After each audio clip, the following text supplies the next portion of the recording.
మీరు citizen for democracy స్థాపించినందుకు మీరు అనుకున్న ఫలితాలు దక్కాయి అనుకుంటున్నారా? తప్పకుండా శర్మ గారు, ముందు నుంచి కూడా సిటిజన్స్ ఫర్ డెమోక్రసీ అందరికీ పౌరులకు విజ్ఞప్తి చేసేది ఏంటంటే, ఇది రాజ్యాంగ పరంగా మనకున్న ఒక విశేషమైన హక్కు. ఈ హక్కు, దీని సాధికారతను మనం ఉపయోగించుకోవాలి. అంటే మీ పోరాటం ఆంధ్రప్రదేశ్ వరకు పరిమితమా, లేకపోతే మన తెలంగాణ ప్రాంతం మిగతా రాష్ట్రాల్లో కూడా చేస్తారా, దేశంలో చేస్తారా? కాకపోతే మా అనుభవాలు ఇతర ప్రాంతాల వాళ్ళతో పంచుకోవడానికి మేము సిద్ధంగా ఉన్నాము. అంటే 82% ఓటింగ్ జరగటంలో ఈ వాలంటీర్లను దూరంగా పెట్టడం కూడా ఒక అంశంగా చెప్పాలి. వాలంటీర్స్ ఈ బెనిఫిట్స్ ని స్వయంగా ఇంటికి వెళ్ళి, మీరు మా వాళ్ళకి ఓటేయండి, నేను చెప్పిన వాళ్ళకి వేయండి. టీటీడీ బోర్డు మెంబర్ నియామకంలో కానీ, ప్రత్యేక ఆహ్వానితుల విషయంలో కానీ కొత్త ప్రభుత్వానికి మీరు ఇచ్చే సలహా ఏంటి? ప్రత్యేక ఆహ్వానితులకి ఎక్కడ అవకాశం లేదు, చాలా తప్పు. ఆ నియామకం ఆ నియామకం అనేది ఉండకూడదు. ఒకప్పుడు సివిల్స్ ఐఏఎస్ అంటే చాలా గౌరవము, చాలా విశ్వాసము ఉండేది. ఆ వ్యవస్థకు చాలా గొప్ప ప్రతిష్ట ఉండేది. గత కొంతకాలంగా చూస్తుంటే రాష్ట్రాల్లో కానీ దేశంలో కానీ ఐఏఎస్ పట్ల, సివిల్ సర్వీస్ వ్యవస్థ పట్ల గౌరవము, విశ్వాసము సన్నగిల్లుతోంది. ఐఏఎస్ యొక్క ప్రతిష్టను ఏ విధంగా కాపాడుకోవాలి, మీరు ఇచ్చే సలహాలు, సూచనలు? ప్రత్యేకంగా నేను ఇచ్చే సలహా ఏంటంటే, నిజాయితీ కలిగిన వారు ఎక్కడున్నా సరే వారందరినీ గుర్తించండి, వారికి సరైన సముచితమైన గౌరవం ఇవ్వండి, జవాబుదారీతనం రావాలి.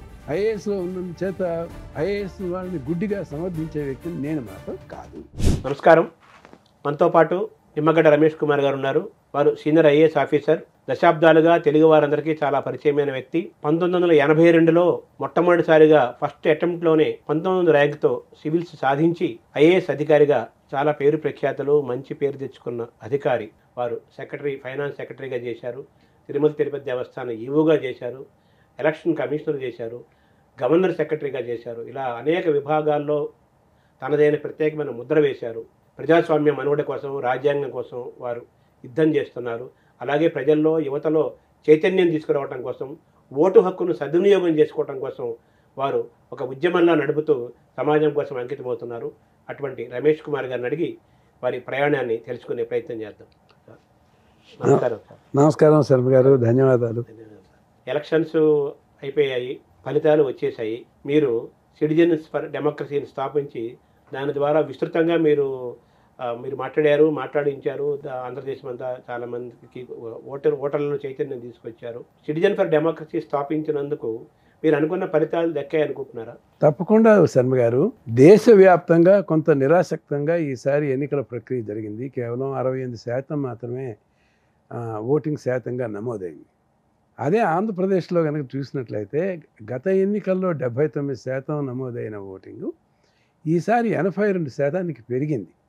ఇది రాష్ట్ర చరిత్రలోనే అత్యధికంగా జరిగిన ఓటింగ్.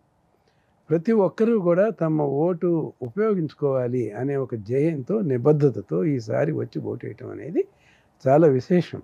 దేశ విదేశాల్లో ఉన్న తెలుగు వారందరూ కూడా ఈసారి వచ్చారు. చాలామంది ఓటు హక్కు ఉన్న వారందరికీ ఎన్ని వేల రూపాయలు ఖర్చు అయి ఉంటుంది ఒక్క ఓటు ఉపయోగించుకోవడానికి. ఓటు విలువైందిగా భావించారు. ముందు నుంచి కూడా సిటిజన్స్ ఫర్ డెమోక్రసీ అందరికీ పౌరులకు విజ్ఞప్తి చేసేది ఏంటంటే, ఇది రాజ్యాంగ పరంగా మనకున్న ఒక విశేషమైన హక్కు. ఈ హక్కు, దీని సాధికారతను మనం ఉపయోగించుకోవాలి. వివేకంతో, విజ్ఞానంతో, నిబద్ధతతో మనం ఈ ఓటు హక్కును ఉపయోగించుకోవాలి. మీరు కనుక చూసినట్లయితే ఈసారి ఎన్నికల్లో విశేషం ఏంటంటే, ఎన్నికల బూత్కి వెళ్ళిన ఏ ఒక్క ఓటరు తన ఓటు గల్లంతైంది అన్న ఆ విశేషాలు మన దృష్టికి ఎప్పుడు రాలేదు. ఎవరైనా వెళ్ళి ఎప్పటికైనా ఓటు దుర్వినియోగం అయిపోయింది, ఎవరో దొంగ ఓటు వేశారు అని చెప్పి కంప్లైంట్ చేయటం కూడా మనం చూడలేదు. ఇదంతా దేనికి సంకేతం అంటే, ప్రతిలో ఓటర్లలో వచ్చిన చైతన్యం, స్పృహ. ముందుగా వాళ్ళందరూ తెలుసుకుని విధి విధానాలు, ఎక్కడున్నారు, ఓటు ఎక్కడుంది, ఏ బూత్లో ఉంది, ఇవన్నీ కూడా ఆకలింపు చేసుకున్నారు. కాబట్టి 82% అయింది.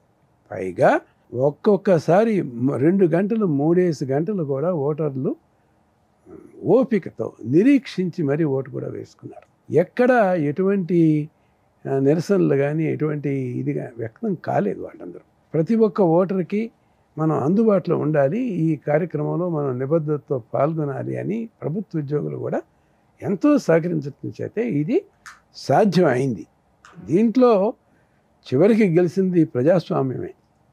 ఈ విషయాన్ని మాత్రమే మనం గుర్తుంచుకోవాలి. మీరందరూ కూడా చైతన్యం తేవాలి, ప్రజల్లో నుంచి చైతన్యం రావాలనే ఉద్దేశంతో కదా మీరు అది స్థాపించారు. అసలు మీకు ఎందుకు ఈ ఆలోచన వచ్చింది? ఓటర్లలో ఎందుకు చైతన్యం తేవాలనుకున్నారు? అసలు ఈ సంస్థను ఎందుకు స్థాపించాలనుకున్నారు? అటువంటి సంస్థ అవసరం కూడా ఉంది. పౌర సమాజంలో కేవలం రాజకీయ పార్టీలే కాకుండా వీటికి అతీతంగా ప్రజలకి వాళ్ళకున్న హక్కులు, వాళ్ళకున్న బాధ్యతలు చెప్పగలగటం ఈ పౌర సమాజంలో ఉన్న సంస్థలే చేయగలవు. మనకు ఆంధ్రప్రదేశ్లో అటువంటి పౌర సమాజం సంస్థ లేని లోపం విస్పష్టంగా కనపడింది. కాబట్టి సహచరులు పెద్దలు మేమంతా కలిపి ఈ సంస్థని స్థాపించడం కూడా జరిగింది. ఏదైనా మన వ్యక్తిగత అనుభవాలు కూడా దీనికి దోహదం చేస్తాయి. ఇప్పుడు నా విషయంలో చూసుకున్నట్లయితే నేను కొత్తగా ఏర్పడిన ఆంధ్రప్రదేశ్ రాష్ట్రానికి మొట్టమొదటి ఎన్నికల అధికారి 2016-21 వరకు ఉన్నాను. నేను గుంటూరు జిల్లా దుగ్గిరాలకు చెందిన వాడిని. దుగ్గిరాల్లో మా అమ్మగారు ఉన్నారు, నా ఇల్లు ఉంది, ఇతర ఆస్తులు ఉన్నాయి.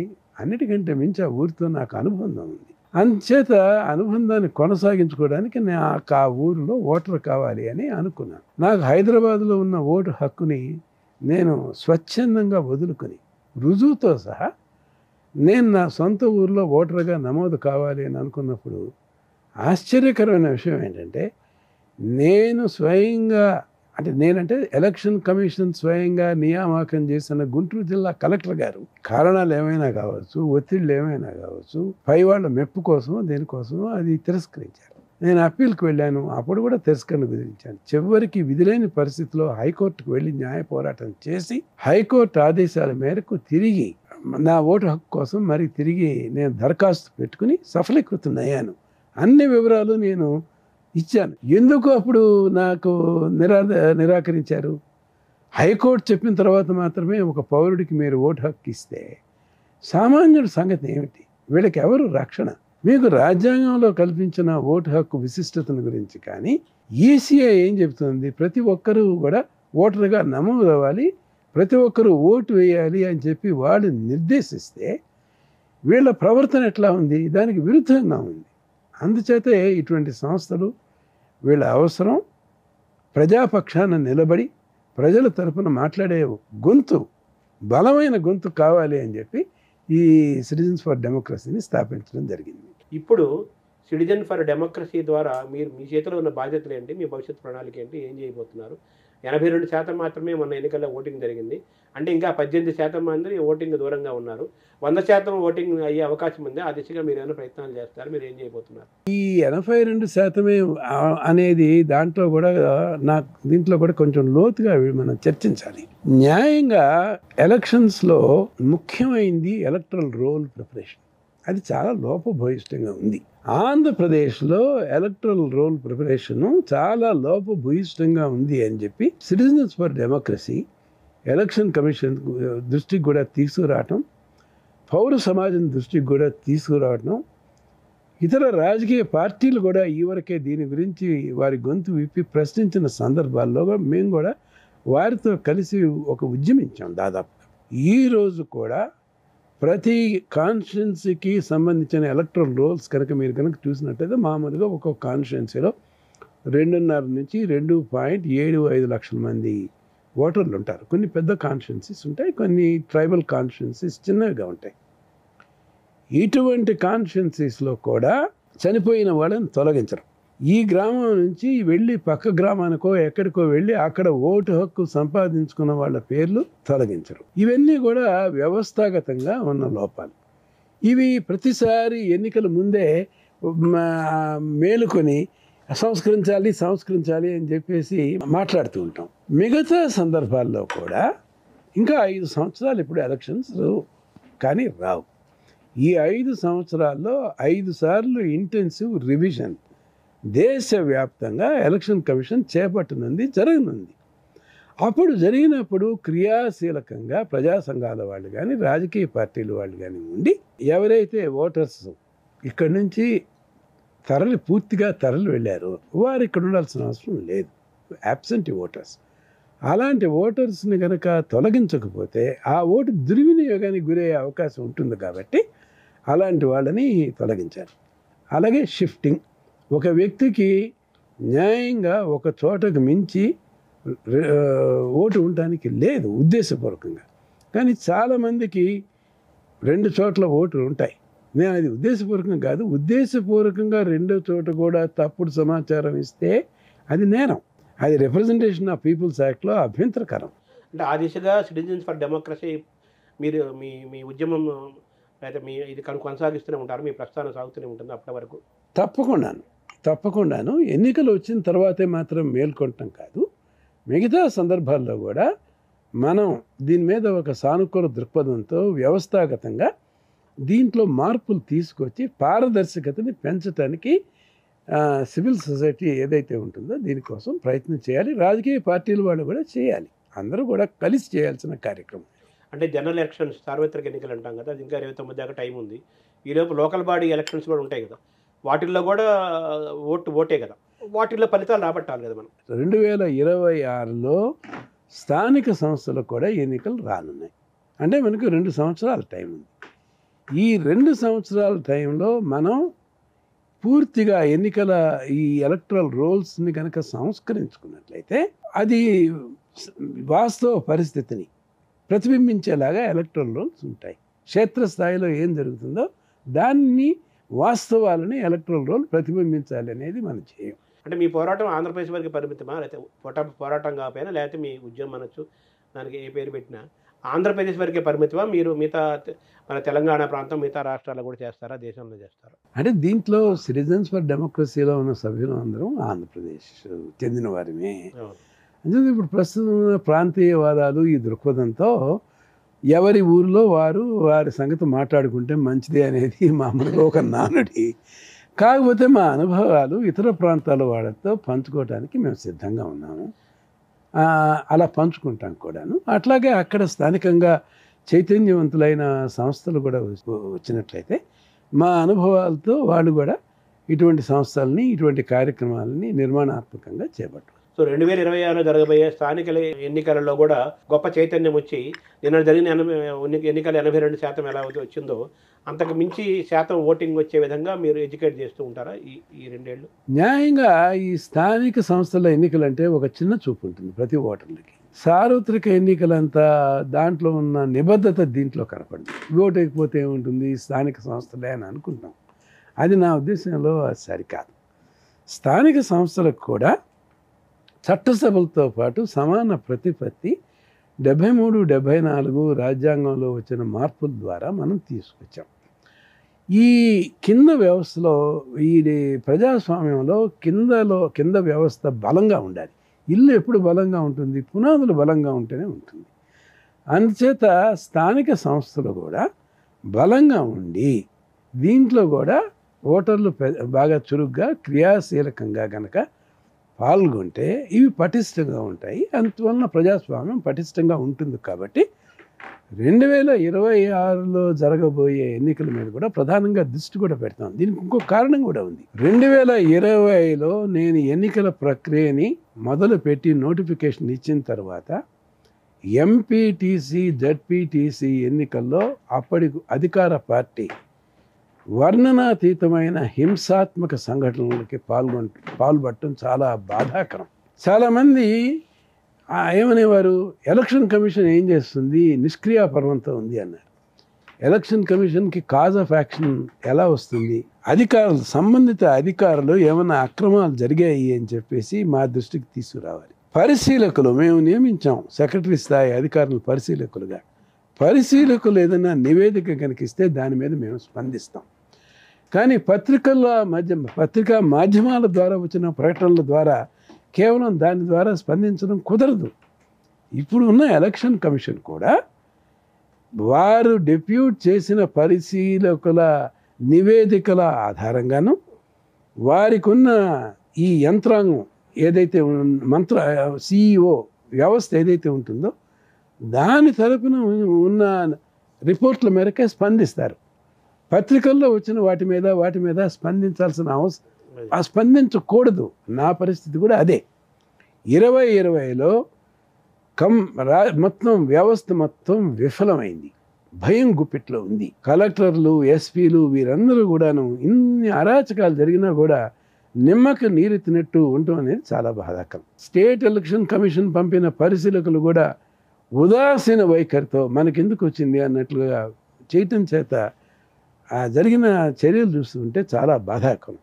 అందుచేత తప్పనిసరైన పరిస్థితిలో నేను విశేషాధికారాలు ఉపయోగించడానికి ఆ రోజు అప్పుడున్న కరోనా విపత్తు కలిసి వచ్చింది. అంచేత ఆ నేపథ్యంలోనే నేను 2020లో జరిగిన ఎన్నికల మొత్తాన్ని నిలుపుదల చేశాను. నా చేతుల మీదుగా నేను ఈ లోపభూయిష్టమైన ఎన్నికలు జరిపే ప్రసక్తి లేదు అని నేను ఖచ్చితంగా కూడా చెప్పడం కూడా జరిగింది. ఆ ఎన్నికలు నేను జరపలేదు. ఆ తర్వాత పంచాయతీ మున్సిపల్ ఎన్నికలను మాత్రం జరిపాను. పారదర్శకంగా, ఎటువంటి హింస లేకుండా, దీంట్లో ఎటువంటి అవాంతరాలు లేకుండా స్వేచ్ఛగా మాత్రం ఆ ఎన్నికలు జరిగాయి.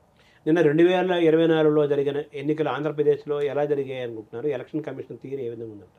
2024లో జరిగిన ఎన్నికల్లో ఈ ప్రక్రియ జయప్రదం కావటానికి ప్రధాన కారణం ఓటర్లలో వచ్చిన చైతన్యం. కానీ కావలసిన ఏర్పాట్లు చేయటంలో, జరిగిన హింసని నివృత్తి చేయటంలో ఆంధ్రప్రదేశ్లో స్థానికంగా ఉన్న సిఇఓ యంత్రాంగం పూర్తిగా విఫలమైంది అని చెప్పి నేను భావిస్తున్నాను. అంటే పలనాడులో జరిగింది కదా పెద్ద ఎత్తున. పలనాడులో కాదు, అంతకు ముందే బందోబస్తు ప్రణాళిక ఏదైతే చేశారో దాన్ని రచన రాజకీయ అవసరాల కోసం చేశారు. ఈస్ట్ గోదావరి, వెస్ట్ గోదావరి లాంటి జిల్లాల్లో పెద్ద ఎత్తున ఈ సిబ్బందిని అక్కడ వేయటము, ఈ క్విక్ రెస్పాన్స్ టీమ్స్ని ఈస్ట్ అండ్ వెస్ట్ గోదావరిలో పెట్టడం, సమస్యాంతగా రాయలసీమ జిల్లాలు, చిత్తూరు అవిభక్త జిల్లాలు, చిత్తూరు, కడప, కర్నూలు, అనంతపురం, పలనాడు, ఇవి సమస్యాత్మకమైన జిల్లాలు. వీటిల్లో సరైన భద్రతా ఏర్పాట్లు చేయటంలో విఫలమైన నేపథ్యంలో సిఇఓ ఏం చేశారు? సిఇఓ ఇక్కడేమీ పోస్ట్ ఆఫీస్ కాదు. ఆయన విచక్షణతో, విజ్ఞతతో, నిబద్ధతతో వ్యవహరించాలి. అలా వ్యవహరించలేదు. అప్పుడు సిటిజన్స్ ఫర్ డెమోక్రసీ స్పందించి ఎలక్షన్ కమిషన్ అపాయింట్ చేసిన పోలీస్ పరిశీలకులు దీపక్ మిశ్రా ఎవరైతే ఉన్నారో 1984 ఆఫీసర్, చాలా సమర్థుడైన అధికారి, నిబద్ధతతో వ్యవహరించే అధికారి, వారి దగ్గరికి వెళ్ళి చాలా తప్పులు జరుగుతున్నాయి, దీన్ని బందోబస్తు ప్రణాళికని మీరు తిరిగి మరొకసారి దీన్ని సమీక్షించి సమస్యాత్మక ప్రాంతాల మీద దృష్టి పెట్టండి. ప్రత్యేకించి మేము పల్నాడు గురించి కూడా మేము చెప్పడం కూడా జరిగింది. తర్వాత ఎలక్షన్ కమిషను ఎక్స్పెండిచర్ ఖర్చు ఉంటుంది కదా, పెట్టిన ఖర్చు అదంతా కూడా అది కంట్రోల్లో ఉందంటారా? ఖర్చు వృధా అయిన వాతావరణం కూడా ఉంటుందని కూడా కొంత విమర్శలు ఉన్నాయి కదా, అది ఎలా చూడాలి సార్? దాని మీద నియంత్రణ ఏమైనా ఉంటుందా, పర్యవేక్షణ ఉంటుందా? విమర్శలు అయితే ఉన్నాయి. ఇటీవల మీరు కూడా చూసుంటారు, ఇక్కడ ఫోరం ఫర్ గుడ్ గవర్నెన్స్ అని తెలంగాణలో వీరు కొంతకాలంగా పారదర్శకత లేదు ఈ ఎన్నికల వ్యయంలో, ఇవి దేశానికి మన అందరికీ సంబంధించిన నిధులు, ఇవి సద్వినియోగం చేయాలి, ఇక్కడ 700 కోట్ల రూపాయలు ఖర్చు పెట్టారు, దీన్ని ఆడిట్ చేయండి అని చెప్పి వారు ఒక ఉద్యమిస్తున్నారు. ఇది అవసరం కూడాను. ఎందుకంటే ఎన్నికలు జరిగే సందర్భంలో మనం వారికి పూర్తి విశ్వాసంతో, పూర్తి స్వతంత్రతతో వ్యవహరించాలి అని వీటిల్లో మనం నిబంధనలన్నింటినీ కూడా పక్కకు పెడుతూ ఉంటాం. అంచేత విచక్షణాధికారాలు పూర్తిగా ఉపయోగించి మాత్రమే ఈ ఖర్చు చేస్తుంటారు. దీంట్లో తప్పనిసరిగా కొంత దుర్వినియోగం ఎంతో కొంత ఉంటుంది. మరి ఇక్కడ 700 కోట్ల రూపాయలు తెలంగాణలో ఖర్చు పెట్టారు. ఆంధ్రప్రదేశ్లో ఎంత ఖర్చు పెట్టారో తెలుసా మీకు శర్మ గారు? 900 కోట్ల రూపాయలు. అంటే అంత అవసరం ఉందంటారు నిజంగా? అంత అవసరం నాకే చాలా ఆశ్చర్యంగా. ఒక రాష్ట్రంలో ఎన్నికలు జరపడానికి 900 కోట్ల రూపాయలు, దీని మీద కొంత నియంత్రణ అవసరం. ఈ సంవత్సరం 900 చేస్తే వచ్చే సంవత్సరానికి అది 1500 కోట్లు కావచ్చు. దుర్వినియోగం అవటానికి అవకాశాలు ఉంటాయి కాబట్టి ఆడిటింగ్ చేయండి. ఆడిటింగ్ చేసినట్లయితే అపోహలు ఏమైతే ఉంటాయో తొలగిపోతాయి. ప్రజాధనమే కదా ఇది. ప్రజాధనం ఇది దేశవ్యాప్తంగా కూడా జరగాలి. ఇది ఆంధ్రప్రదేశ్కో ఒక తెలంగాణకో సంబంధించిందే కాదు. అంటే మీరు ఇప్పటికే చాలా విషయాలు పిలిచి వేశారు, అనేక అంశాలు. ఇందులో ఏమన్నా ఇటువంటి ఏమన్నా చేస్తారా, చేయబోతారా? అంటే ఇది ప్రత్యేకంగా చేయటం కాదు, కానీ ఇక్కడ ఫోరం ఫర్ గుడ్ గవర్నెన్స్ నినాదంతో పూర్తిగా ఏకీభవిస్తాము. ఇక్కడ ఫోరం ఫర్ గుడ్ గవర్నెన్స్ ఒత్తిడి మేరకు ఎటువంటి చర్యలు, ఎటువంటి దిద్దుబాటు చర్యలు కనుక చేసినట్లయితే వాటిని ఆంధ్రప్రదేశ్లో కూడా అటువంటి చర్యలే చేపట్టమని చెప్పి సూచిస్తాం. మొన్న ఎలక్షన్ టైంలో మీరు వాలంటీర్ల వ్యవస్థ పైన కూడా మీరు అభ్యంతరం తెలియజేస్తూ వాలంటీర్లు ఉండకూడదని చెప్పి మీరు అన్నారు. దాని తగ్గట్టుగానే తీర్పు వచ్చింది. దానివల్ల అప్పుడు అధికారంలో ఉన్న పార్టీకి నష్టం జరిగింది అని అంటారు కదా. ఈ వాలంటీర్ల జోలికి మీరు ఎందుకు వెళ్ళారు? దానిపైన మీ మీద కూడా విమర్శలు వచ్చాయి కదా, దాన్ని ఎలా చూస్తారు? చాలా విమర్శలు వచ్చాయి. వాలంటీర్ల మీద మాకు వ్యక్తిగతంగా నాకు ఎటువంటి ద్వేషం కూడా వాళ్ళతో లేదు. ఎందుకంటే ప్రస్తుతం గ్రామీణ ప్రాంతాల్లో తీవ్రమైన ఉపాధి లేకుండా అన్ఎంప్లాయ్మెంట్ ఉన్న పరిస్థితిలో 5,000 రూపాయలకి ప్రలోభంతో వాళ్ళు వచ్చి పనిచేస్తున్నారు. వాళ్ళని పార్టీ ప్రయోజనాల కోసం వాడుకున్న వాళ్ళదే తప్పు. వాళ్ళకి ఉపాధి అవకాశాలు లేనప్పుడు గ్రామంలో ఉండే ఉపాధి అవకాశం ఏదైతే కనుక ఉన్నట్లయితే దాంట్లో వాళ్ళు దాని గురించి వాళ్ళు ఆశపడటం, ఆశించటం సహజం. కానీ రాష్ట్రంలో ఉన్న 3 లక్షల మంది వాలంటీర్ వ్యవస్థని కేవలం రాజకీయ ప్రయోజనాల కోసమే వాడుకోవటానికి కోసమే దీన్ని వ్యూహ రచన చేయటం, దీన్ని వాడుకోవటం, దీని ద్వారా ఓటర్లని సిటిజన్స్ని ప్రభావితం చేసే ప్రయత్నమే పూర్తిగా జరిగింది. రెండవది, ఈ వ్యవస్థ రాజ్యాంగంలో 73, 74 అమెండ్మెంట్స్ ఏదైతే ఉంటుందో దాని మూలంగా మనం అధికార వికేంద్రీకరణ చేయాలి అని ఏదైతే రాజ్యాంగం సంకల్పించిందో దానికి పూర్తిగా విరుద్ధం. ఎన్నికైన సర్పంచులకు కానీ ప్రజాప్రతినిధులకు కానీ జవాబుదారీగా ఉండకుండా ఈ విలేజ్ అండ్ వార్డ్ సెక్రటేరియట్ వ్యవస్థ, దాని కింద ఉన్న వాలంటీర్ వ్యవస్థ ఒక స్వతంత్ర సంస్థగా కొనసాగటం చాలా తప్పు. ఇది మాత్రం సమర్థనీయం కానే కాదు. అందుకని సిద్ధాంతపరంగా దాన్ని వ్యతిరేకించాం. అలాగే రాజకీయ ప్రయోజనాల కోసం దుర్వినియోగం చేస్తున్నారు అని ప్రజా ప్రయోజనాల వాయిద్యం ఇక్కడ సుప్రీంకోర్టులో మేము దాఖలు చేసాం మొట్టమొదటిగా. అప్పుడు మాన్యులు కపిల్ సిబల్ గారు మాకు ఉచితంగా న్యాయ సేవలు మాకు అందించారు. కానీ ఈ మాటకు అడ్డొస్తున్నాను. ఈ కపిల్ సిబాల్ విషయాల్లో కూడా మీ పైన చాలా విమర్శలు వచ్చాయి. ఎందుకంటే కపిల్ సిబాలు చాలా హైలీ ఎక్స్పెన్సివ్ అడ్వకేట్ అని, లక్షల్లో ఆయన ఫీజులు ఉంటాయని, ఈ నిమ్మగడ్డ రమేష్ కుమార్ ఐఏఎస్ అధికారి అంతంత లక్షలు ఎక్కడి నుంచి తీసుకొచ్చారని, వీరు వెనకాల వేరే పార్టీలు వేరే వ్యక్తులు చేయిస్తున్నది ఇదంతా కూడా అని పెద్ద విమర్శలు వచ్చాయి కదా. దానికి సమాధానం కపిల్ సిబల్ గారే చెప్పారు. ఆయన ఒక విలేకరుల సమావేశంలో, నేను ఇటీవల కాలంలో పబ్లిక్ ఇంట్రెస్ట్ లిటిగేషన్స్ కూడా చేస్తున్నాను, ఆంధ్రప్రదేశ్లో సిటిజన్స్ ఫర్ డెమోక్రసీ తరపున కూడా నేను నా న్యాయ సేవలను వాళ్ళకి ఉచితంగా నేను అందించానని చెప్పి వారు చెప్పారు. దీనికి సరైన జవాబు అదే. అయితే సుప్రీంకోర్టులో అప్పటికున్న పరిస్థితుల్లో తిరిగి సముచిత న్యాయస్థానం హైకోర్టులో ఈ సమస్యను పరిష్కరించుకోవాలి అని చెప్పి సుప్రీంకోర్టు సూచన మేరకే తిరిగి మేము హైకోర్టులో పబ్లిక్ ఇంట్రెస్ట్ లిటిగేషన్ వేసింది.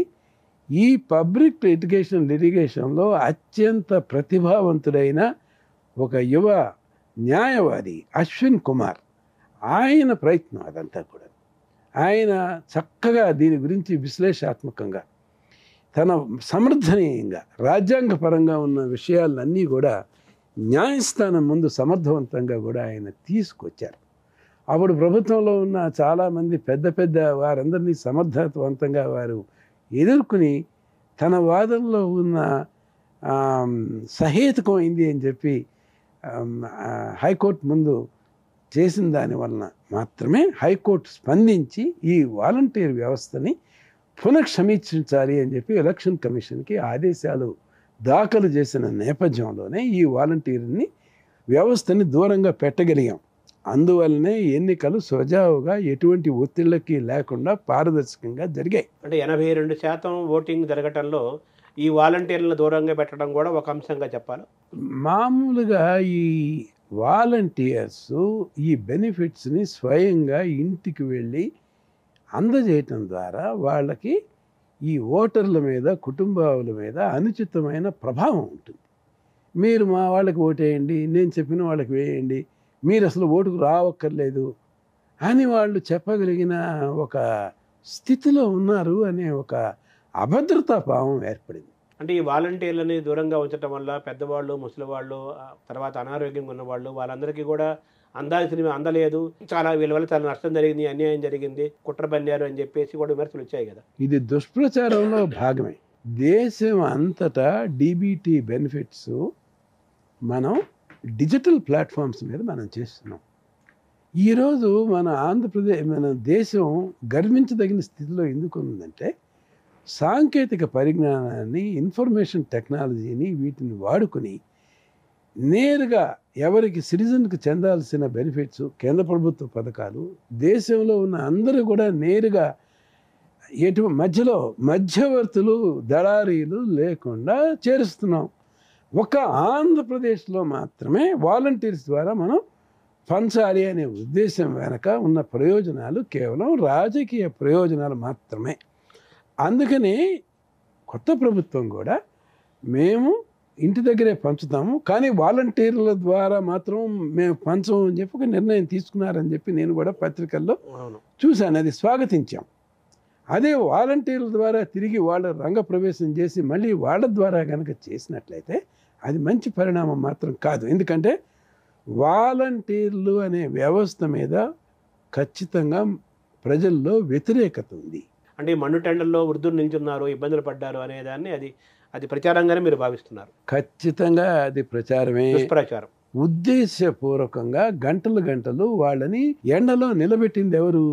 ఈ ప్రభావితమైన విలేజ్ అండ్ వార్డ్ సెక్రటేరియట్సే. నేను ఎల్వి సుబ్రహ్మణ్యం గారు, నేను రాష్ట్ర ఎన్నికల అధికారిని మీనా గారిని ఎన్నికల ముందు కలవటానికి ఒక 10 రోజుల ముందు కలవటానికి వెళ్ళినప్పుడు మందరం విలేజ్ గ్రామం మీదుగా వెళుతున్నాము. అక్కడ ఈ ప్రహసనం జరుగుతుంది. మండు టెండలో వృద్ధుల్ని గంటల సేపు నిలబెడుతున్నారు. నేను సీఈఓ గారి దృష్టికి తీసుకొచ్చాను. అయ్యా, నీకు కూతవేటి దూరంలో ఉన్నారు, మీ సిబ్బందిని పంపించి ఎందుకు ఇంత జాప్యం చేస్తున్నారు అనే విషయాన్ని మీరు ప్రశ్నించండి. వాస్తవాలు వస్తున్నాయి. ఉద్దేశపూర్వకంగా ఏదో రాజకీయ ప్రయోజనాల కోసం ఒక నాటకం, ఒక జగన్ నాటకానికి దీనికి తెరదీస్తున్నారు. దీన్ని అడ్డుకోండి. ఇంతసేపు వాళ్ళని మండు టెండలో నిలబెట్టాల్సిన అవసరం లేదని చెప్పిన తర్వాత ఆయన ఎదురికి వినలేదు. ఆయన వినడం నాకు కూడా తెలుసు. నేను ఎల్వి సుబ్రహ్మణ్యం గారు మందరం గ్రామానికి వెళ్ళి ఒక ఫోటో తీసి 5 నిమిషాల పాటు ఉండి ఈ ప్రహసనాన్ని ఫిలిం చేసి మళ్ళీ సీఈఓ గారి దృష్టికి కూడా తీసుకువెళ్ళాం. విన్నారా మరి? అయినప్పుడు కూడా వినలేదా? అప్పుడు కూడా వినలేదు. అందుకనే నేను సీఈఓ క్రియాశీలకంగా, చురుకుగా, కావలసిన విధంగా ప్రతిస్పందించలేదు అని చెప్పి నేను ఆయన్ని తప్పుపడుతున్నాను. ఈ విషయంలో కూడా, వాలంటీర్ల విషయంలోనే కాదు, ఎన్నికలకు సరైన ఏర్పాట్లు చేసి మీకు ఆక్సిలరీ పోలింగ్ స్టేషన్స్ పెట్టుకోవాలి. 1500 మించి సభ్యులు కనుక ఉంటే రాష్ట్ర వ్యాప్తంగా మీరు ఎన్ని ఆక్సిలరీ పోలింగ్ స్టేషన్స్ పెట్టారు? ఏదో కంటి తురుపుగా ఒక 2000 పోలింగ్ స్టేషన్స్ పెట్టారు. హెచ్చు శాతంలో పెట్టుంటే 2 గంటల నుంచి 3 గంటల వరకు ఒక ఓటరు ఓటు గురించి వేచి ఉండాల్సిన అవసరం ఏముంది? అదే రకంగా హింస జరుగుతుంది అని చెప్పి మేము సూచించిన ప్రాంతాల్లో క్రియాశీలకంగా వ్యవహరించకుండా ఎన్నికలు జరగంగానే ఆంధ్రాలో అంతా సవ్యంగా ఎన్నికలు జరిగింది, తిరిగి ఎన్నికలు జరపాల్సిన ఎక్కడ రీపోలింగ్ అవసరమే లేదు అని ఏకపక్షంగా ఎట్లాంటి తొందరపడి నిర్ణయం తీసుకోవాల్సిన అవసరం ఏముంది అసలు? మీరు కావాల్సిగా ఉద్దేశపూర్వకంగా, దురుద్దేశపూర్వకంగా మీరు ప్రకటన చేశారు కాబట్టి కింద స్థాయిలో ఉన్న వారందరూ కూడా జరిగిన అక్రమాలన్నింటినీ కూడా కప్పిపెట్టడానికి ప్రయత్నం చేశారు. గురజాల్లో కూడా జరిగింది అదే. పాల్వాయి గేట్లో అక్కడ స్థానిక అధికార పార్టీ శాసనసభ్యుడు వెబ్ బ్రాడ్కాస్టింగ్ జరుగుతుండగా ఈవీఎం మెషిన్ని ధ్వంసం చేస్తే మీకు ఎంతసేపట్లో ఆ విషయం తెలియాలి? తక్షణం తెలియాలి. మీకు ఎవరు ఫోన్ చేసి అయ్యా ఇక్కడ దుస్సంఘటన జరిగింది అని చెప్పి అబ్జర్వర్ చెప్పాలి, రిటర్నింగ్ ఆఫీసర్ చెప్పాలి, కలెక్టర్ చెప్పాలి, సీఈఓకి తెలియాలి. సీఈఓకి తెలియదా? 3 రోజుల పాటు ఈ సంఘటన జరిగి ఈ సంఘటన తాలూకు ఫుటేజ్ ఏదైతే ఉంటుందో అది నేషనల్ మీడియాలో జరిగిన తర్వాత మాత్రమే రాష్ట్ర సీఈఓకి ఈ విషయం తెలిసిందంటే ఎంత సిగ్గుచ్చేటది. అంటే మీరు గవర్నమెంట్ ఆఫ్ ఇండియా వాళ్ళ దృష్టికి తీసుకెళ్ళలేదా ఎలక్షన్ తీసుకువెళ్ళాం. ఇది గవర్నమెంట్ ఆఫ్ ఇండియా దృష్టికి తీసుకెళ్లారు కదా, దీని మీద భవిష్యత్తులో ఏమైనా చర్యలు ఉంటాయా, ఏముండబోతాయి? ఉన్నాయి. తర్వాత జరిగిన సంఘటనల మీద సిట్ వేయమన్నారు. సిట్ వేశారు, విచారణ చేశారు. Government of government of India election commission స్పందించింది. కానీ స్పందించాల్సిన వ్యక్తి ఎవరు? సిఇఓ ముఖేష్ కుమార్ మీనా. ఆయన విఫలమయ్యాడు. సార్, ఇప్పుడు ఈ వాలంటీర్ల వ్యవస్థ మీద మీ అభిప్రాయం ఏంటి? దీన్ని కంటిన్యూ చేయాలా కొత్త ప్రభుత్వం? దీన్ని ఏం చేయాలంటారు? మీరు ఇచ్చే సలహా ఏంటి?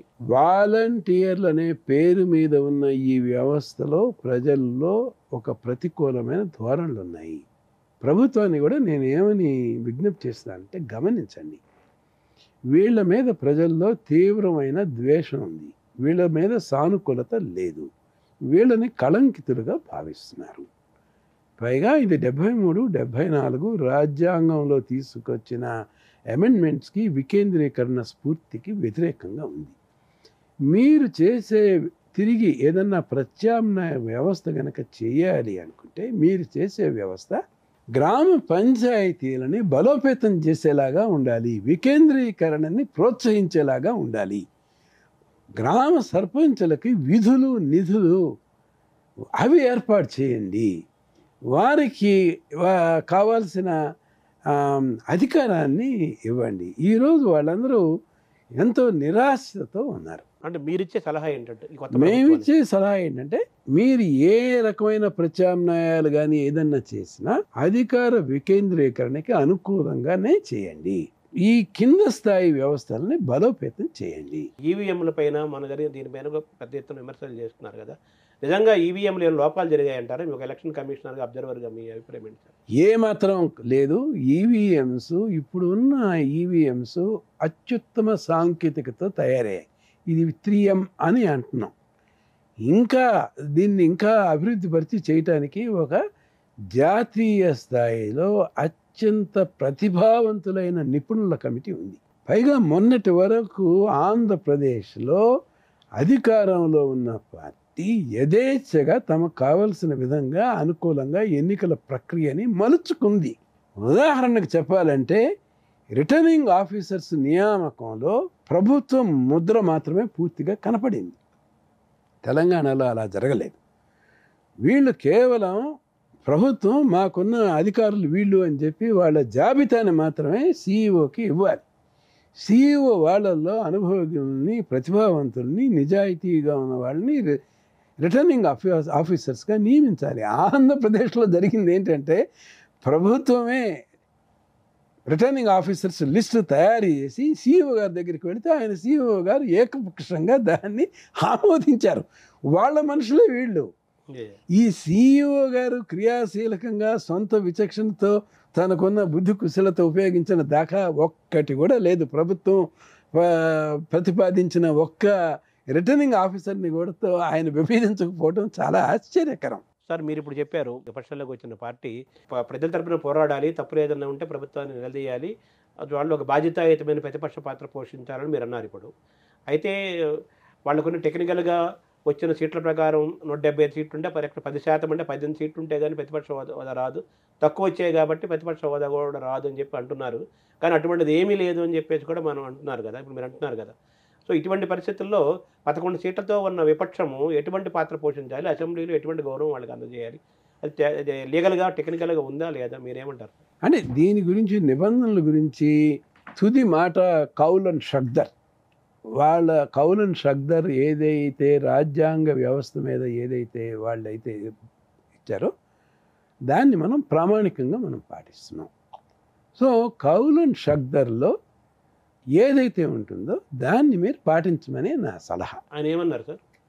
ఆయన దాని గురించి విశ్లేషణ జరుగుతోంది. ఆ విశ్లేషణ బయటకు వస్తుంది. మరి కౌలన్ షగ్దర్లో ఎటువంటి అభిప్రాయం వ్యక్తీకరించిందో దాన్ని మీరు గౌరవించండి. అంటే మీరు అర్థం చేసుకున్నది ఏంటి సార్ ఇప్పటివరకు ఉన్న దాంట్లో? ఇప్పుడు చెప్పిన దాన్ని బట్టి విపక్షం 11 సీట్లు 10% లేని విపక్షముకి అసెంబ్లీలో ఎటువంటి హోదా కల్పించాలి, వాళ్ళకి ఎటువంటి స్వేచ్ఛనివ్వాలి, వాళ్ళకి ఎటువంటి వాక్ శక్తిని స్వేచ్ఛనివ్వాలి సార్? ఇప్పుడు అది అసెంబ్లీ పనితీరు ప్రభావం, ప్రజాస్వామ్యయుతంగా అసెంబ్లీ అనేది కార్యక్రమాలు జరగాలి. కొత్తగా వచ్చిన స్పీకర్ గారు అయ్యన్న పాత్రుడు గారు ఆయన వ్యాఖ్యలను నేను స్వాగతిస్తున్నాను, హర్షిస్తున్నాను. ఆయన సభని మేము హుందాగా నడుపుతాను, స్వేచ్ఛగా నడపాలి, దాంట్లో సరైన చర్చ, ప్రజా ప్రయోజనాల గురించి సక్రమమైన చర్చ జరగాలి, దీనికి సభాపతిగా నేను దీనికి కట్టుబడి ఉన్నాను అని చెప్పేసి ఆయన ఏకపక్షంగా ఈరోజు ఆయన ప్రకటించారు. ప్రతిపక్షంలో ఉండాలి అని చెప్పి మీకు ప్రజలు సూచించినప్పుడు ప్రజల సూచన మేరకు మీకు హోదా ఉందా లేదా అనే దాని గురించి పక్కన పెట్టండి. హోదా ఉంటే మీకు వచ్చేది ఏమిటి? ఒక రూమ్ వస్తుంది, మీకు ప్రతిపక్ష నాయకుడిగా ఒక రూమ్ వస్తుంది, ప్రతిపక్ష నాయకుడిగా ప్రోటోకాల్ వస్తుంది. మీకు ప్రోటోకాలు, ఒక రూము ఇలాంటివి అవసరమా, లేకపోతే ప్రజల గొంతు వినిపించడం అవసరమా?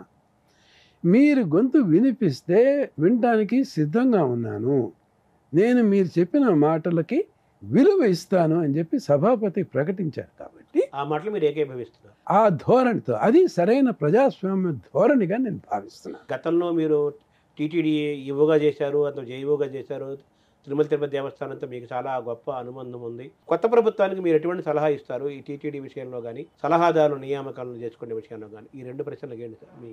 చల్లా కొండయ్య కమిషన్ను చాలా లోతుగా పరిశీలించిన తర్వాత మాత్రమే ఎండోమెంట్ యాక్ట్ 30 ఆఫ్ 87 వచ్చింది. ఈ 30 ఆఫ్ 87లో ధర్మకర్తలకి ప్రత్యేకమైన నిబంధనలు పెట్టారు హుసేన్ గారు. ఇవి హిందూ ధర్మానికి సంబంధించినవి.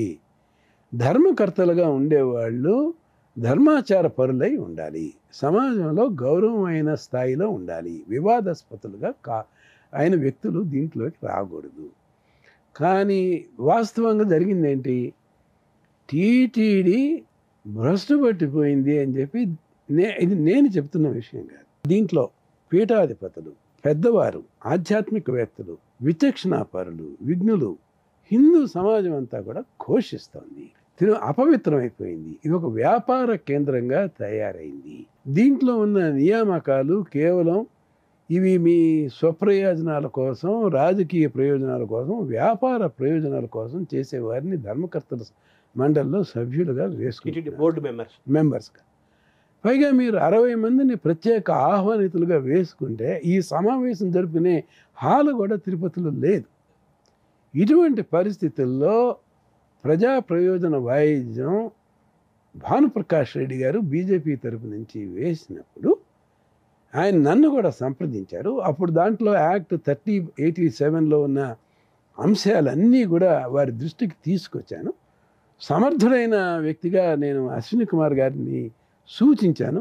అశ్విని కుమార్ గారిని అప్పుడు వారు అడ్వకేట్గా నియమించుకున్నారు. ఆయన సమర్థవంతంగా వాదన వినిపించిన తర్వాత ఈ 50-60 మంది ఈ బృందాన్ని ఎవరినైతే అత్యంత జుగుత్సాపరంగా, అత్యంత అధర్మపరంగా చేసిన నిర్ణయాన్ని హైకోర్టు కొట్టివేసింది. అది సంతోషించాల్సిన విషయమే. తరువాత జరిగిన ప్రక్రియలో ఈ ధర్మకర్తల దాంట్లో సభ్యులుగా ఉండటానికి ఎంతో మందికి అర్హత లేదు అని రుజువులతో, సాక్ష్యాలతో కూడా వాదన వినిపించడం జరిగింది. కాకపోతే దాని మీద తుది నిర్ణయం రాలేదు.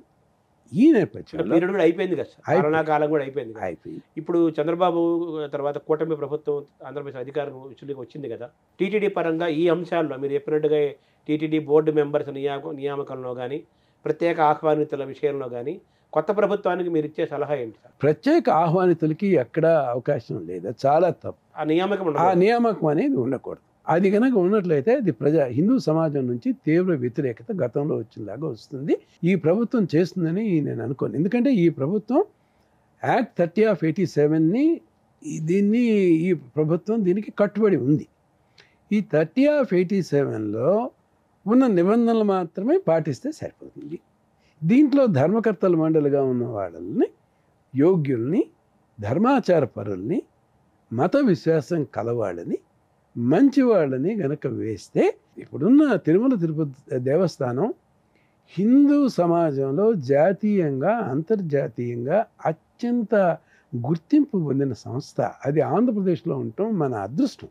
ఇలవేల్పు వెంకటేశ్వర స్వామి వారు ఆయన మన రాష్ట్రంలో ఉన్నందుకు మనం అందరం గర్వించదగిన విషయం. గత ప్రభుత్వం అనేక మంది సలహాదారులను నియమించింది. ఆ సలహాదారుల అంశంపైన కూడా మీరు చాలా అభ్యంతరాలు తెలియజేశారు, ఫైట్ చేశారు కదా. దాన్ని ఎలా చూస్తున్నారు? మీరు ఎందుకు సలహాదారులు ఎందుకు ఉండకూడదు? గతంలో అంతకుముందు చంద్రబాబు ఉన్నప్పుడు సలహాదారులను పేరు పెట్టకపోయినా కన్సల్టెంట్ అనే పేరుతోటి చాలామందిని తీసుకున్నారు. ఈ జగన్ ప్రభుత్వం, వైసీపీ ప్రభుత్వం ఏమో సలహాదారులను పేరు పెట్టింది తప్పితే రెండూ ఒకటే అని చెప్పి కూడా కొంతమంది గతంలో వ్యాఖ్య చేశారు కదా. దీన్ని ఎలా చూస్తారు ఈ సలహాదారుల అపాయింట్మెంట్ నియామకం పట్ల? దీంట్లో లోతుగా విశ్లేషించాలి. పత్రికా మాధ్యమాల ద్వారా అనేక పత్రికల్లో వచ్చిన వాస్తవాలు ఏంటి? గత ప్రభుత్వం ఒక 100 మందిని సుమారుగా అడ్వైజర్స్గా వేసుకున్నారు. వీళ్ళల్లో 30% మందికి మంత్రి హోదాలకి మంత్రితో సమానమైన హోదా కల్పించారు. ఈ 100 మందిలో ఈ 100 మంది గత ప్రభుత్వం నియమించుకున్న ప్రతిభావంతులైన అడ్వైజర్స్లో ఎక్కువ మంది కాకతాళీయంగా ఒకే సామాజిక వర్గానికి చెందినవారు. దాని గురించి నేను వ్యాఖ్యానించను, అది ప్రజల విజ్ఞతకే దాన్ని మనం వదిలేసాం. ఈ 100 మంది వీళ్ళు ఎవరికి జవాబుదారీ? ఎవరికి జవాబుదారీ కాదు. వీళ్ళ ప్రవర్తన కానీ వీళ్ళకి ఒక మార్గదర్శకాలు కానీ ఏమీ లేవు.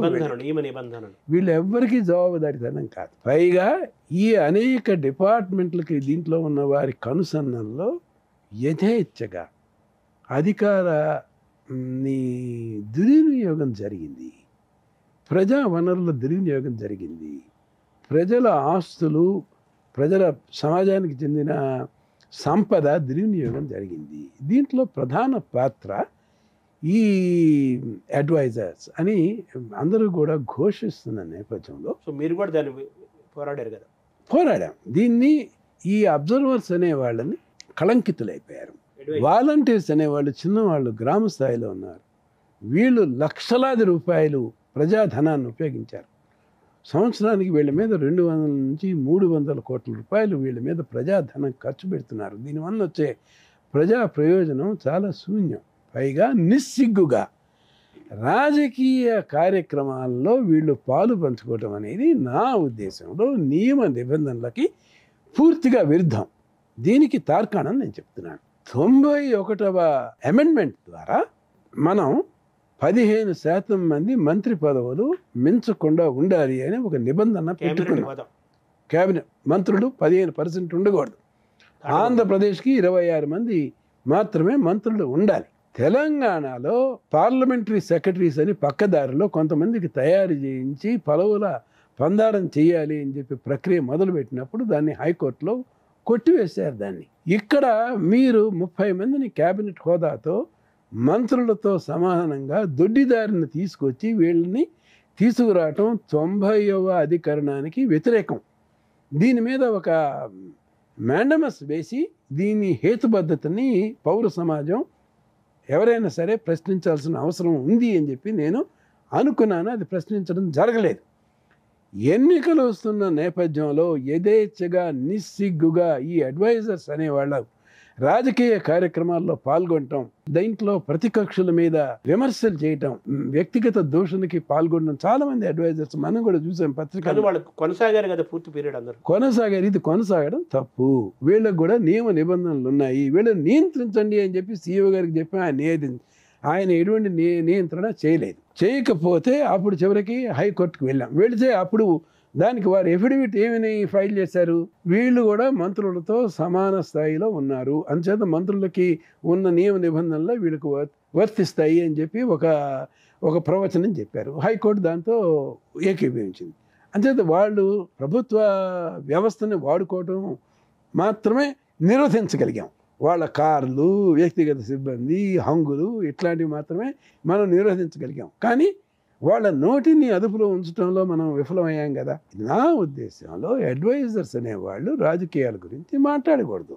మీరు ప్రజా ప్రయోజనాల కోసం ఒక డిపార్ట్మెంట్కో లేకపోతే ఒక దీనికో మిమ్మల్ని నిపుణులుగా మిమ్మల్ని నియమించినప్పుడు మీరు ఆ డిపార్ట్మెంట్కి సంబంధించి పరిమితమైన విషయాల్లో మాత్రమే మీ సలహాలు సూచనలు ఇవ్వాలి. మీరు రాజకీయ విమర్శలు చేయకూడదు. రాజకీయ పార్టీకి తాబేదారులుగా మీరు వ్యవహరించకూడదు. అంటే గత 5 ఏళ్ల ప్రభుత్వం పైన మీకు వ్యక్తిగతంగా మిమ్మల్ని ఇబ్బంది పెట్టారనో, లేకపోతే మీకు వ్యక్తిగతమైన కష్టతోనో, లేకపోతే మీకు పడకపోవడంతోనే ఇవన్నీ చేశారనే విమర్శలు మీ పైన వచ్చాయి. చేస్తూనే ఉన్నారు, ఇప్పటికి కూడా జరుగుతూనే ఉన్నాయి. ఈ క్రమంలో మీరు టీటీడీ పాలక బోర్డు మెంబర్స్ రిక్రూట్మెంట్ కానీ, లేకపోతే టీటీడీ ప్రత్యేక ఆహ్వానితుల అంశం కానీ, వాలంటీర్ల అంశం కానీ, ఇప్పుడు చెప్పిన అడ్వైజర్స్ అంశం కానీ, ఎలక్షనీరింగ్ సిస్టమ్ కానీ, వీటన్నిటిపైన కూడా మీరు ఫైట్ చేశారు అనే ఒక విమర్శ మీ పైన ఉంది. సరే, నేనేమో నాకు వ్యక్తిగతంగా ఎవరి మీద ఏం లేదు, రాజకీయాలు నాకు అనవసరం, నేను ఒక సిటిజన్గా, ఒక బాధ్యత గల వ్యక్తిగా, ఒక ప్రజాస్వామ్య పరిరక్షకుడిగా నేను ప్రజల్లో చైతన్యం తేవడం కోసం నేను ప్రజా ప్రయోజన వ్యాజ్యాల ద్వారా న్యాయ పోరాటం, ధర్మ పోరాటం నేను చేశాను అంటున్నారు. ఇప్పుడు కొత్తగా వచ్చిన ప్రభుత్వం గత ప్రభుత్వంలాగా చేస్తే వీళ్ళపైన కూడా మీరు పోరాడతారా? కొత్తగా వచ్చిన ప్రభుత్వం కూడా విచక్షణతో విజ్ఞతతో వ్యవహరిస్తుందని నేను భావిస్తున్నాను. మనం గమనించాల్సింది ఏంటంటే, కొత్తగా ఏర్పడిన ప్రభుత్వం కూడా ఈ అడ్వైజర్స్ అనే వ్యవస్థ భ్రష్టు పట్టిపోయింది. వీళ్ళు పూర్తిగా రాజకీయాల్లోకి ప్రయోజనాల కోసమే వ్యవహరించారు. వీళ్ళ మీద చాలా ఏహ్య భావం ఉంది. మీరు అడ్వైజర్స్ని వేసుకోవచ్చు, కాకపోతే ఆ డిపార్ట్మెంట్కి సరైన సూచనలు ఇవ్వటానికి నిపుణులని అడ్వైజర్స్గా వేసుకోండి. కానీ వీళ్ళకి ప్రోటోకాల్తో పాటు మంత్రులతో సమానంగా వీళ్ళకి స్థాయి కల్పించడం అనేది 91వ అమెండ్మెంట్ స్ఫూర్తికి వ్యతిరేకం అవుతుందని మాత్రమే సూచిస్తున్నాం. అంటే గతంలో చంద్రబాబు అధికారంలో ఉన్నప్పుడు ఆయన కన్సల్టెంట్స్ అనే పేరు మీద తీసుకున్నారు కదా, సో అది బాగానే ఉందంటారు? అది తప్పకుండా. ఇప్పుడు కేంద్ర ప్రభుత్వం కూడా ఎంతోమంది సబ్జెక్ట్ మ్యాటర్ స్పెషలిస్టులని వాడుకుంటున్నారు. అంటే మీరు ఇప్పుడు కొత్త ప్రభుత్వం అలాగనే వాళ్ళ విచక్షణ మీరు చెప్పినట్టుగా కాకుండా ఉంటే, సిటిజన్స్ ఫర్ డెమోక్రసీ తరఫున కొత్త ప్రభుత్వం తరఫున కూడా మీరు గత ప్రభుత్వం చేసినట్టుగా మీరు ఉద్యమిస్తారా? ప్రజల్లో చైతన్యం తీసుకొస్తారా? తప్పకుండా చేయాల్సిన బాధ్యత పౌర సమాజంలో ఉంది. ఇప్పుడు పౌర సమాజంలో ఆంధ్రప్రదేశ్లో చైతన్యవంతులు అయ్యారు. ఒక సిటిజన్స్ ఫర్ డెమోక్రసీనే కాదు, ఇప్పుడు ఎన్నో మంది సంస్థలు ఉన్నారు. వీళ్ళందరూ క్రియాశీలకంగా వ్యవహరిస్తారు. ఇటువంటి ప్రజా ప్రయోజనాల కోసం ఉండే పౌర సమాజంలో సంస్థలు అందరితో కూడా కలిసి పనిచేయాలనే ఉద్దేశంతోనే ఉన్నాం మేము కూడా. ఒకప్పుడు సివిల్స్ ఐఏఎస్ అంటే చాలా గౌరవము, చాలా విశ్వాసము ఉండేది, ఆ వ్యవస్థకు చాలా గొప్ప ప్రతిష్ట ఉండేది. గత కొంతకాలంగా చూస్తుంటే రాష్ట్రాల్లో కానీ దేశంలో కానీ ఐఏఎస్ల పట్ల, సివిల్ సర్వెంట్స్ వ్యవస్థ పట్ల గౌరవము, విశ్వాసము సన్నగిల్లుతోంది. చెడ్డ పేరు కూడా మూటగట్టుకుంటోంది సివిల్ సర్వెంట్స్ వ్యవస్థ అనేది. ఇటువంటి నేపథ్యం ఒకటి జరుగుతోంది. ఇంకో పక్క ఒకరు అధికారంలో ఉన్నప్పుడు కొంతమంది అధికారులను అందరం ఎక్కించి మిగతా వాళ్ళని తొక్కేసి, మళ్ళీ వాళ్ళు పోగానే ఇంకొకరు రాగానే వాళ్ళ అందరినీ ఆందోళనలో కూర్చోబెట్టి మిగతా వాళ్ళని తొక్కేసి, ఇటువంటి జరుగుతున్న క్రమంలో నిజాయితీ పనులు ధర్మంగా వ్యవహరించే కొంతమంది అధికారులు నలిగిపోతున్నారు, ఇబ్బంది పడుతున్నారు. ఇంకో పక్కనే ఇటువంటి పొలిటికల్ గేమ్ జరుగుతోంది కదా, దీన్ని ఎలా చూస్తారు? ఈ కొత్త ప్రభుత్వాన్ని మీరు ఇచ్చే సలహా ఏంటి? వ్యవస్థ ఐఏఎస్ యొక్క ప్రతిష్టను ఏ విధంగా కాపాడుకోవాలి? మీరు ఇచ్చే సలహాలు, సూచనలు ఏంటి సార్? ముఖ్యంగా నేను ఇచ్చే సలహా ఏంటంటే, సివిల్ సర్వీసెస్ని ప్రత్యేక పరిస్థితుల్లో దేశ అవసరాల కోసం ఆనాడు వల్లభాయ్ పటేల్ గారు ప్రత్యేక రక్షణలు కల్పించాలి. దేశం ఆర్థికంగా కొత్త స్వాతంత్రం వచ్చిన దేశం మనం అభివృద్ధి చెందాలి అనే ఉద్దేశంతో 311 అధికారణ ద్వారా రక్షణ కల్పించారు. ఈరోజు రాష్ట్రాల్లో పనిచేసే ఐఏఎస్ అధికారులు ఎవరైనా ఉన్నా వీరు ప్రెసిడెంట్ ద్వారా నియమితులయ్యారన్న విషయం గుర్తుంచుకోవాలి. వీరి సంబంధించి తుది చర్యలు కేంద్ర ప్రభుత్వంతో సలహా సంప్రదింపులతో మాత్రమే జరుగుతుంది. రాష్ట్ర ప్రభుత్వం కొద్దిపాటి మాత్రమే చేస్తుంది. మీరు నిజాయితీగా ఆల్ ఇండియా సర్వీసెస్కి మీ అభిప్రాయాలని వ్యక్తీకరించి ఏది రాజ్యాంగానికి అనుకూలమైంది, వ్యతిరేకమైంది ఏది అని వ్యక్తీకరించాలి. మీరు చేయకపోతే అది మీ లోపం. పోయిన పరువు దీనికోసం పునర్నిర్మాణం చేయాలి. దీని గురించి లోతుగా మనం ఆలోచించాలి, ఆత్మవిమర్శ చేసుకోవాలి. గతంలో ఎందుకు మనం ఇంత విఫలమయ్యి ఇంత చెడ్డ పేరు తెచ్చుకున్నాము? ఇంతగా మనం వ్యవస్థని ఇంత బలహీనపరిచి ఇంత దుష్పరిపాలన జరుగుతూ ఉంటే దీన్ని ఎందుకు అరికట్టలేకపోయామనే దీని మీద తప్పనిసరిగా ఆత్మ పరిశీలన చేయాలి. అదే సందర్భంలో కక్ష సాధింపు చర్యలు ఒక వర్గం మీద కూడా ఉండటం కూడా కాదు. ప్రతిభ కలగవారు ఎక్కడ ఉన్నా సరే, నిజాయితీ కలిగిన వారు ఎక్కడున్నా సరే వారందరినీ గుర్తించండి. వారికి సరైన సముచితమైన గౌరవం ఇవ్వండి. జవాబుదారీతనం రావాలి. దుష్ప్రవర్తనలో ఉన్న వారి మీద తప్పనిసరిగా క్రమశిక్షణ చర్యలు తీసుకోవాలి. ఇది ఒక ట్రేడ్ యూనియన్ కాదు. ఐఏఎస్లో ఉన్నందు చేత ఐఏఎస్ వాళ్ళని గుడ్డిగా సమర్థించే వ్యక్తిని నేను మాత్రం కాదు. సార్, ఇప్పుడు మీ కొత్త ప్రభుత్వంలో మీరేమైనా సలహాదారి ఉండబోతున్నారా? మీ పాత్ర ఉంటుందా? ఎటువంటి పాత్ర ఉండదు. నేను అది ప్రజా సమాజంలో సివిల్ సొసైటీలో మెంబర్గానే ఉన్నాను. దీంట్లో క్రియాత్మకంగానే ఈ సిటిజన్స్ ఫర్ డెమోక్రసీ తరఫున సివిల్ సొసైటీలో నిర్మాణాత్మకంగా చేయాల్సిన కార్యక్రమం కూడా ఉంది. కాబట్టి వీటి మీదే దృష్టి సారిస్తున్నాం. ఏం చేయబోతోంది సార్ ఈ భవిష్యత్ ప్రణాళిక ఏంటి? సిటిజన్స్ ఫర్ డెమోక్రసీ ఏం చేయబోతున్నారు? ముఖ్యంగా ప్రజాస్వామ్య సంస్కృతిని బలపరచాలి.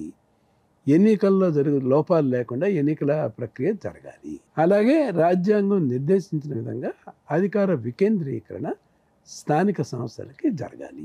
దీని గురించి స్థానిక సంస్థలని వీరందరితో కూడా సంప్రదింపులు చేసి స్థానిక సంస్థలకి న్యాయం చేసేలాగా ఒత్తిడి తీసుకురావాలని మాత్రమే మేము భావిస్తున్నాం. జగన్కు వ్యతిరేకంగా ఉన్న వాళ్ళందరూ ఒక వేదికపై వచ్చారనే విమర్శ కూడా దీనిపైన వచ్చింది కదా, సిటిజన్ ఫర్ డెమోక్రసీ పైన. సో అటువంటి మచ్చ మీకు రాకుండా కూడా చూసుకోవాలి కదా నెక్స్ట్ ప్రయాణంలో కూడా. ఇప్పుడు శర్మ గారు సిటిజన్స్ ఫర్ డెమోక్రసీలో స్థాపించిన వారిలో ఎవ్వరూ రాజకీయ ప్రయోజనాలకి దూరంగా ఉన్న వ్యక్తులమే. నేను ఇంతవరకు ఏ రాజకీయ పార్టీని కానీ ఏ వ్యక్తిని కానీ నేను వారి మీద విమర్శనలు కువిమర్శనలు చేయలేదు. మేము చేసిన విమర్శలు ఏవైతే ఉన్నాయో సిద్ధాంతాల మీద, మీరు విధానాల మీద మాత్రమే వ్యతిరేకత వ్యక్తం చేశాం, వ్యక్తుల మీద కాదు. మాకు వ్యక్తుల మీద వ్యతిరేకత లేదు, ఆపేక్ష కూడా లేదు. మేము ఎవరి దగ్గరికి వెళ్ళి వారి మెహర్బానీ కోసమో లేకపోతే వారి దీనికోసమో చేయాల్సిన అవసరం మాకు కూడా లేదు. అందరినీ సమదృష్టితో రాజకీయ పార్టీలు ఎవరైతే ఉన్నారో వారందరినీ గౌరవించాలి.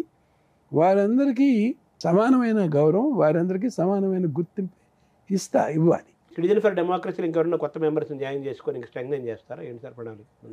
దీని గురించి కూడా చేస్తున్నాం. ఎందుకంటే ఇప్పటి వరకు మేము దాదాపు 8-9 నెలలుగా మేము అనేక కార్యక్రమాలు చేసినప్పుడు చాలామంది మాతో మమ్మల్ని సహకరించారు, మమ్మల్ని బలపరిచారు. వారందరూ ఈ సంస్థలో క్రియాశీలక సభ్యులుగా 30-40 మంది ఉన్నారు. ఇప్పుడు 12 మంది ఉన్నారు వ్యవస్థాగత సభ్యులుగా. వీళ్ళే కాకుండా ఇప్పుడు ఏపీ ఎలక్షన్ వాచ్లో పనిచేసిన మా సోదర సభ్యులే ఉన్నారు. ఎంతోమంది సీనియర్ అధికారులు, చక్రపాణి గారు, ఎస్పీ టక్కర్ కూడా దీంట్లో పనిచేశారు. అట్లా ఎంతోమంది అధికారులు, ఎంతోమంది ఎలక్షన్ వాచ్లో పనిచేసిన వారు పనిచేసి నిబద్ధతతో కూడా వ్యవహరించారు. ఇట్లాంటి వాళ్ళందరినీ మేము గౌరవించుకుంటున్నాం, గుర్తించుకుంటాం. వీరందరూ కూడా మన ఆలోచన శ్రేణికి చెందిన వారిగా భావిస్తున్నాం. అంటే సభ్యుల సంఖ్య పెరుగుతుంది, ఇంకా కొంత పెరుగుతుంది. Thank you sir. Thank you Sharma గారు. నమస్కారం.